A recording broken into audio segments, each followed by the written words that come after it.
সেই জুলাই গণঅভ্যুত্থানের একজন সাহসী সৈনিক এবং সরকারকে অবশ্যই আইন শৃঙ্খলা বাহিনীকে আমরা বলবো অনতিবিলম্বে সারা বাংলাদেশে সীমান্তের বর্ডার বন্ধ করে দিয়ে এই আইন শৃঙ্খলা বাহিনীর তৃণমূল অভিযান চালিয়ে এই যারা নির্বাচনী পরিবেশকে বানচাল করার জন্য ঢাকায় আমাদের সহযোদ্ধা ওসমানকে গুলি করেছে তাদেরকে চিহ্নিত করে গ্রেপ্তার করে বিচারের মধ্যে দিয়ে ফাঁসির কাজটা ঝুলাতে হবে।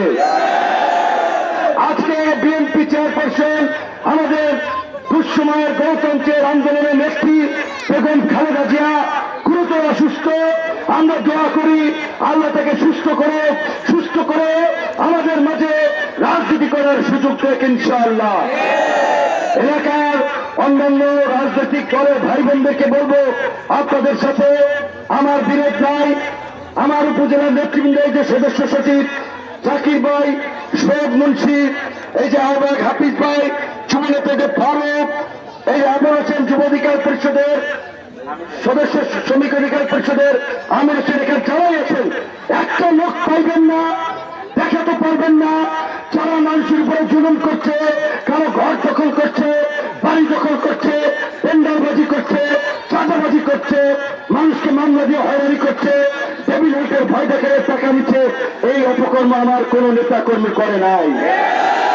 অথচ আমরা শুনি কোন নেতারা সমাবেশ করে, সমাবেশের আগে তাদের নেতারা ইউনিয়ন পরিষদের মেম্বারদেরকে ডেকে নিয়ে যায়, যদি মিছিলে লোক না নিয়ে আসে টেবিল হাইটে দিয়ে দেব, সমাবেশের মঞ্চের খরচ দিবা, সমাবেশে 15-20 করে টাকা দিবা, বেশিবাজার দেশের নাহলে এলাকায় থাকতে পারবা না। এই এলাকা কারো বাপেন না, এই এলাকা আমাদের সকলের। এই এলাকায় ভালো মন্দ পরিবেশ দেখার দায়িত্ব আমাদের সকলের। কাজেই ওই ধরনের যারা হুমকি দামকি দেয়, মেম্বারদেরকে ইউনিয়ন পরিষদে যেতে দেয় না, চেয়ারম্যানদেরকে ইউনিয়ন পরিষদে যেতে দেয় না, শিক্ষকদেরকে স্কুলে যেতে দেয় না, এই ধরনের মাফিয়া মাস্তান দুর্বৃত্তদের বিরুদ্ধে আমাদের ঐক্যবদ্ধ হতে হবে। রাজনৈতিক মত পথের পার্থক্য থাকবে, সেইটা নিয়েই আমাদের এই সমাজ আমরা আগামী নতুন বাংলাদেশ বিনির্মাণ করব। গণ অধিকার পরিষদ কাউকে অন্যায়ভাবে হয়রানি করবে না, কাউকে হয়রানি করতে দিবে না। তাই আমরা সকল রাজনৈতিক দল মতের নেতৃবৃন্দকে বলবো, এই গণ অভ্যুত্থানের নেতা হিসেবে, একটি দলীয় প্রধান হিসেবে এবং আজকের যে পরিবর্তন, এই পরিবর্তনে আমরা যদি 2018 সালে কোটা সংস্কার আন্দোলন না করতাম, 24-এর কোটা সংস্কার আন্দোলন হতো না, আজকের পরিবর্তনও হতো না। কাজেই আপনারা সেই সম্মান দেখে আশা করি সংযত আচরণ করবেন। আমাদের নেতা কর্মী সহ নিরীহ জনগণকে হুমকি দামকি দিবেন না।